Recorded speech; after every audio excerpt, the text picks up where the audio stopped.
வணக்கம். முதல் எபிசோடில் இருந்து 5வது எபிசோடு வரைக்கும் நாஸ்டடாமஸ் கூறிய மாமனிதன் என்று ஒரு மனிதனின் பிறப்பு முதல் 27 வயது வரை நடந்த நிகழ்வுகளை கூறி வந்தேன்.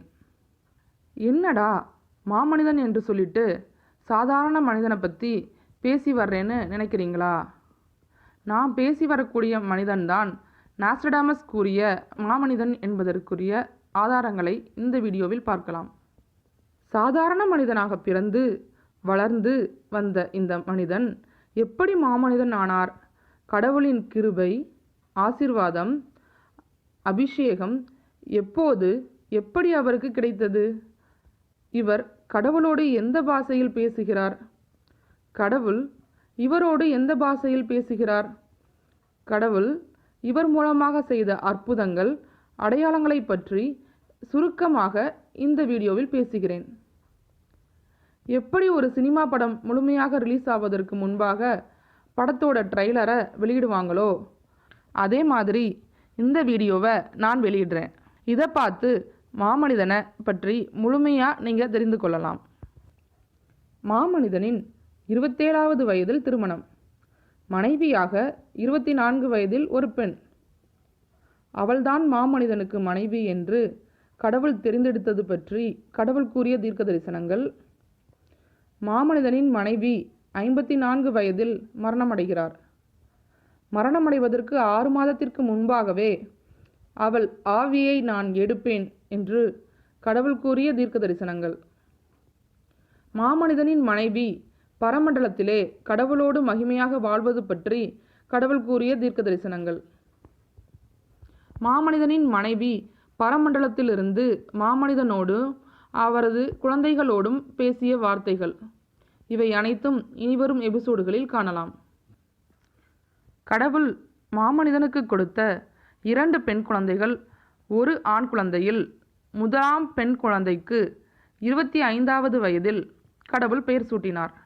அவளுக்கு கணவனாக வரக்கூடிய மாமனிதனின் முதலாம் மருமகனின் பெயர் மற்றும் விவரங்களை பற்றியும் கடவுள் தீர்க்க தரிசனமாக கூறினார்.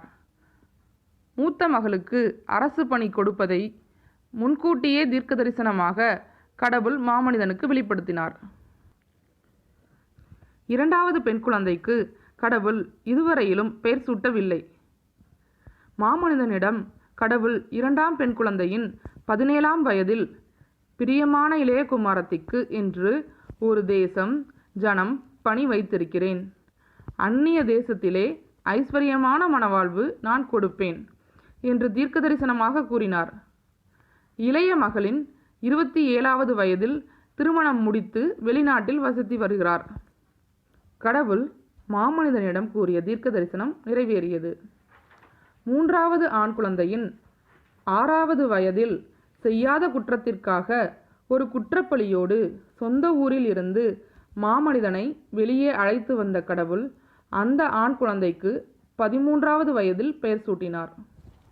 ஆண் குழந்தையின் படிப்பு, கல்விக்கடன் பெற்றது, செய்கிற பணிகளை குறித்து கடவுள் கூறிய தீர்க்க தரிசனங்கள், கடவுள் செய்த அற்புதங்கள், அடையாளங்களை இனிவரும் எபிசோடுகளில் காணலாம்.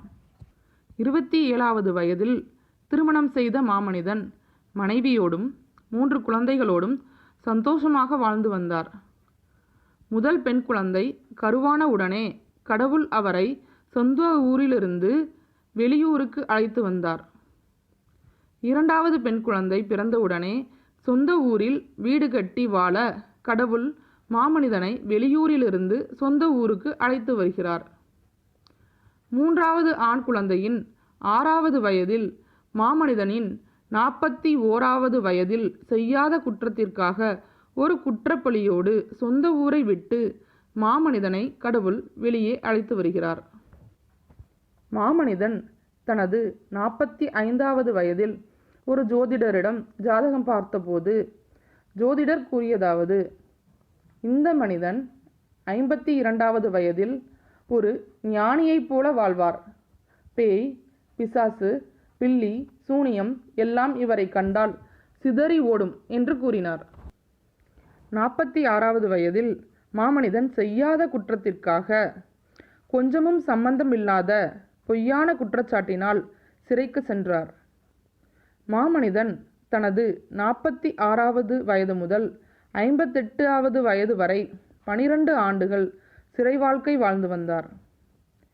மாமனிதனின் 48வது வயதில் உலக ஜனங்களுக்கெல்லாம் ஒன்றான கடவுளின் கிருபை, ஆசீர்வாதம், அபிஷேகம் கிடைக்கிறது.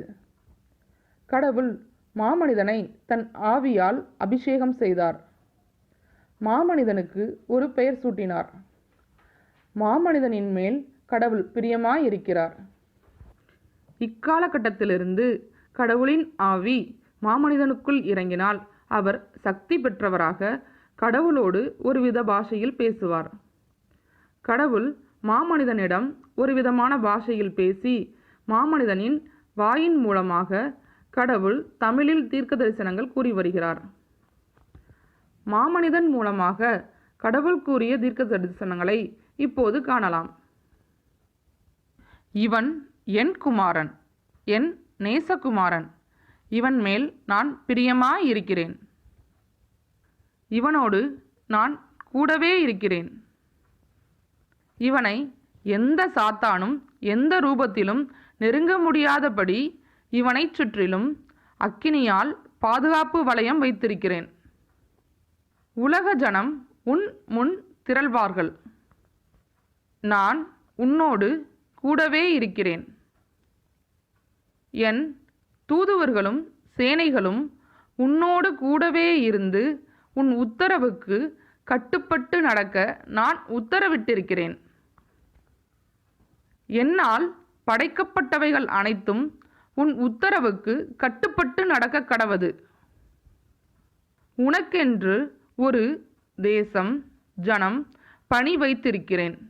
அத்தேசத்திற்கு நான் உன்னை உன் ஸ்திரீ குமாரத்திகள் குமாரனை அழைத்து செல்வேன். அத்தேசத்திலே நான் உன்னை உயர்த்துவேன், பிரகாசிக்க பண்ணுவேன், உயர்ந்த அடைக்கலத்திலே வைப்பேன்.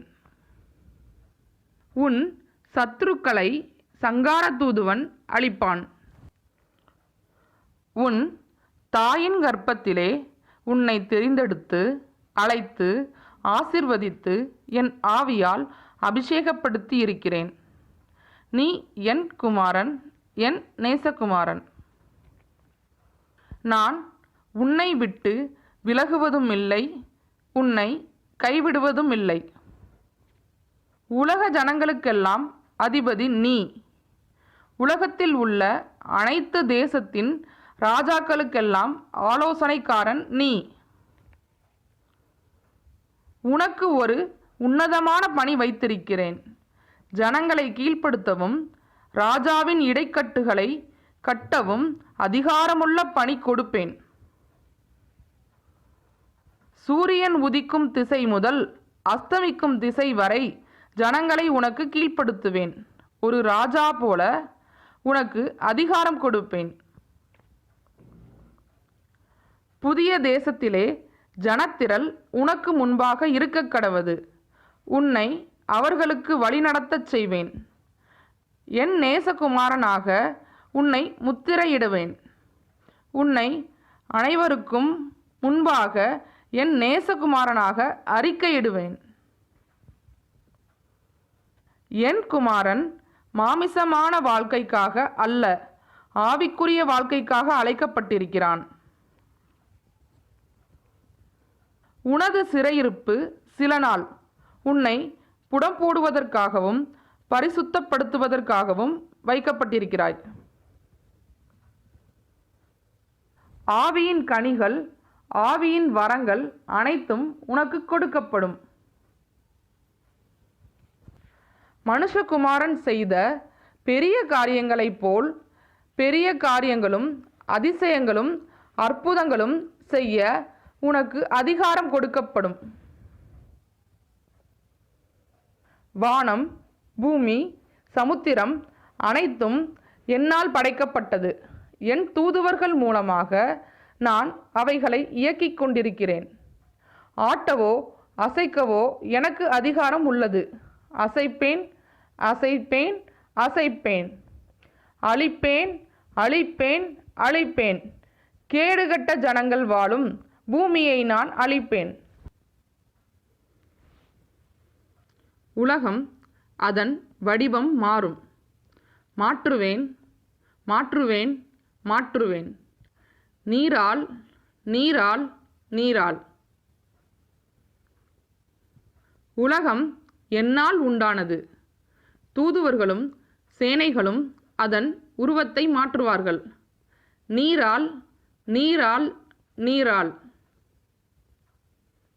உன்னை நான் பூமிக்கு அனுப்பினேன், என் குமாரனாக, என் நேசகுமாரனாக. என்னை குறித்து உலக ஜனங்களிடத்தில் நீ பேசவும், உலகத்தின் அதிபதிக்கு விரோதமாக யுத்தம் செய்யவும், துன்மார்க்கர்களை அழிக்கவும், உலகத்தின் அதிபதியின் ஆட்சி அதிகாரத்தை முடிவுக்கு கொண்டு வரவும் உனக்கு நான் அதிகாரம் கொடுத்திருக்கிறேன். உன் வார்த்தைக்கு கட்டுப்பட்டு நடக்க என் தூதுவர்களுக்கும் சேனைகளுக்கும் நான் உத்தரவிட்டிருக்கிறேன். என் அதிகாரம் அனைத்தும் நான் உனக்கு கொடுத்திருக்கின்றேன்.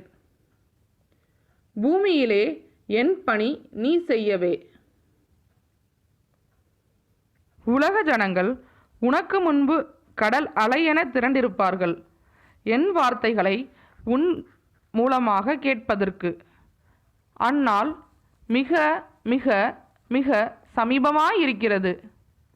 நான் உன் மூலமாக அவர்களிடத்தில் பேசுவேன், ஆதியிலே ஒவ்வொரு மனிதன் மூலமாக பேசியது போல்.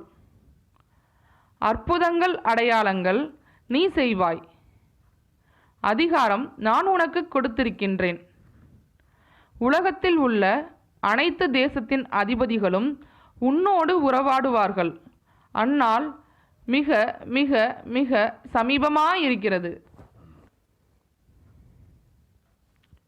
ஒவ்வொரு காலத்திலும் உலக ஜனங்களிடத்திலிருந்து ஒரு மனிதனை நான் தெரிந்தெடுப்பேன். அவன் மூலமாகவே உலக ஜனங்களிடத்தில் நான் என் வார்த்தைகளை கூறி வந்தேன். பரமண்டலத்தில் இருப்பவன் நான். மனிதருக்குள் வாசமாய் இருக்க இயலாது. மனிதர்களோடு நேரடியாக பேசவும் எனக்கு அதிகாரம் இல்லை. என் சார்பாக நான் ஒருவனை தெரிந்தெடுத்தேன். அவனிடத்திலே நான் பேசுகிறேன், அது நீ. என் குமாரன், என் நேசகுமாரன் நீ. சகல அதிகாரம், எனக்குள்ள அதிகாரம் அனைத்தும் உனக்கு நான் கொடுத்திருக்கிறேன். உலகத்தின் அதிபதியோடு உனக்கு யுத்தம். நான் உன்னோடு கூடவே இருக்கிறேன். வானளாவிய அதிகாரம், வல்லமை நான் உனக்கு கொடுத்திருக்கிறேன். என் தூதுவர்களும் சேனைகளும் உன்னோடு கூடவே இருக்கிறார்கள். பரமண்டலத்திலே இருந்து நான் உனக்கு உத்தரவிடுவேன். என் கட்டளைக்கு நீ கீழ்ப்படிந்து நடக்க கடவது. உலகப்போர் மூளும் மூளும் மூளும். உலக சமாதானம் உன்னாலே உண்டாகும் உண்டாகும் உண்டாகும்.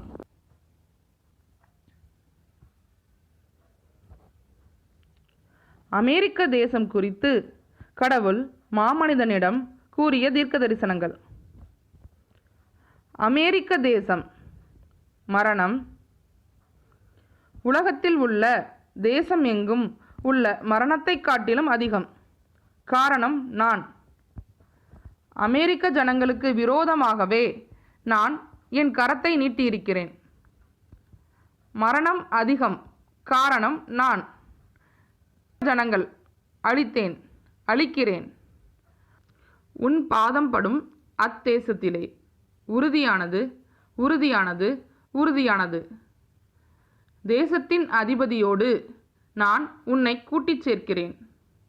அவனோடு நீ உறவாடுவாய், என்னை குறித்து பேசுவாய்.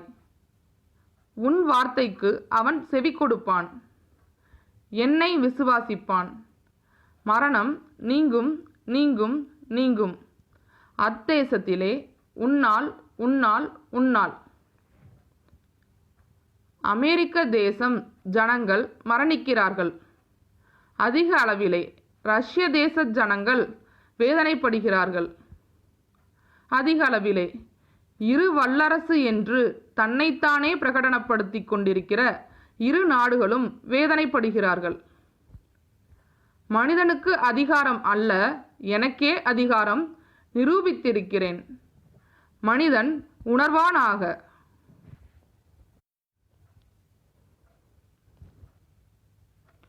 கொரோனா வைரஸ் குறித்து கடவுள் மாமனிதனிடம் கூறிய தீர்க்க தரிசனங்கள். பரமண்டலத்திலே இருந்து பூமிக்கு கொரோனா வைரஸ் என்னும் நுண்ணுயிர் கிருமி அனுப்பப்பட்டது. என்னை அறியாத ஜனங்கள், என்னை விசுவாசிக்காத ஜனங்கள், விசுவாசித்தும் என் வார்த்தைக்கு செவி கொடுக்காத ஜனங்கள் பூமியிலே. அவர்களுக்கு விரோதமாகவே அந்த கொரோனா வைரஸ் பயன்படுத்தப்படுகிறது. என்னை விசுவாசித்தால் மரணம் நீங்கும், வாதை நீங்கும், நுண்ணுயிர் கிருமி பூமியை விட்டு நீங்கும். என்னை குறித்து உலக ஜனங்களிடத்தில் பேசுபவன் யார்? நீ நீ நீ நீ என் குமாரன், என் நேசகுமாரன். அழைத்துச் செல்வேன், உலக ஜனங்களுக்கு முன்பாக அழைத்துச் செல்வேன். என்னை அறிந்தவன் நீ.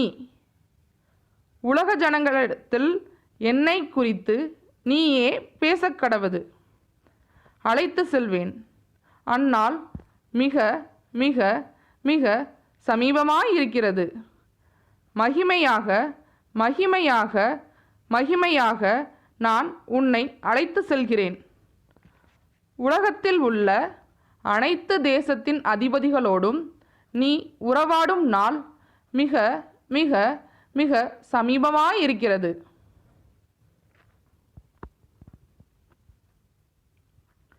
மேலும் கடவுள் மாமனிதனின் மூலமாக செய்த அற்புதங்கள், அடையாளங்களை காணலாம். சிறையிலிருக்கும் போது ஒரு சூழ்நிலையில் மாலை வேளையில் மாமனிதன் குளிக்க தண்ணீர் இல்லாத காரணத்தினால் வானத்தை பார்த்து கடவுளிடம் நான் குளிப்பதற்கு மழை பெய்ய வேண்டும் என வேண்டினார். வானம் திறந்து அவர் குளிக்கும் வரை மழை பெய்தது. அவர் குளித்து முடித்தவுடன் மழை நின்றுவிட்டது.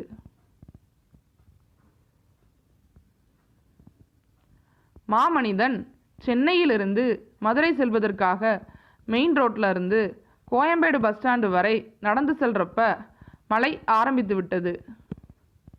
மழையில் நனைந்தால் பஸ்ஸில் செல்ல கஷ்டமாக இருக்குமேன்னு எண்ணி மழையை தாமதப்படுத்தும்படி கடவுளிடம் மாமனிதன் வேண்டினார்.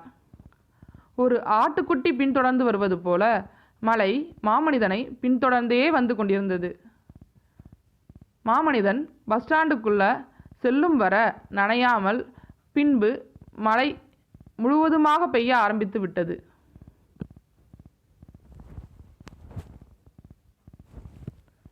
சென்னை வெள்ளத்தின் போது அதிகாலையில் வெள்ளம் வரும்போது சென்னை ஜனங்களுக்காக மழை நிற்க வேண்டி கடவுளிடம் மாமனிதன் வேண்டினார்.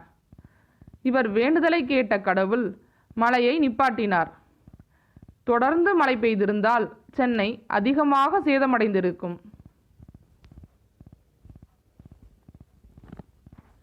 டெங்கு காய்ச்சல் தமிழகம் முழுவதும் பரவி அதிக அளவில் ஜனங்கள் இறந்து கொண்டிருந்த போது தமிழக ஜனங்களுக்காக கடவுளிடம் மாமனிதன் வேண்டினார்.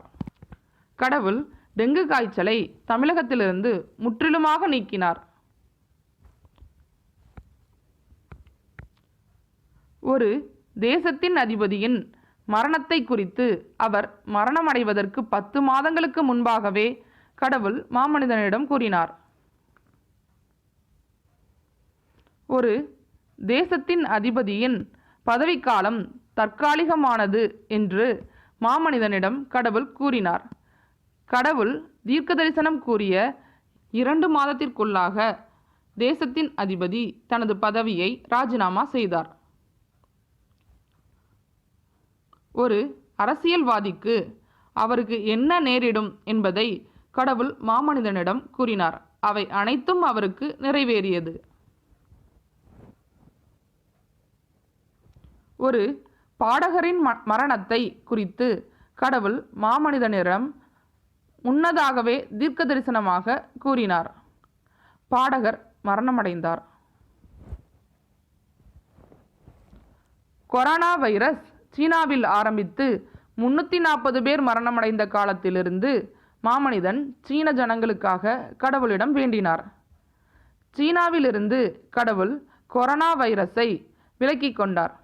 பின்பு உலக ஜனங்களுக்கெல்லாம் கொரோனா வைரஸ் கடவுள் கொடுத்தார். கொடுத்த காரணத்தையும் மாமனிதனிடம் கடவுள் கூறினார். அந்நாள் முதல் இப்போது வரை கொரோனா வைரஸை உலகத்தை விட்டு விலக்க மாமனிதன் கடவுளிடம் வேண்டிக் கொண்டிருக்கிறார். கடவுளும் மாமனிதனிடம் சில நிபந்தனைகளை கூறி அந்த நிபந்தனைகள் நிறைவேறினால்தான் கொரோனா வைரஸை பூமியை விட்டு விலக்கிக் கொள்வேன் என்று கடவுள் மாமனிதனிடம் கூறிக்கொண்டிருக்கிறார்.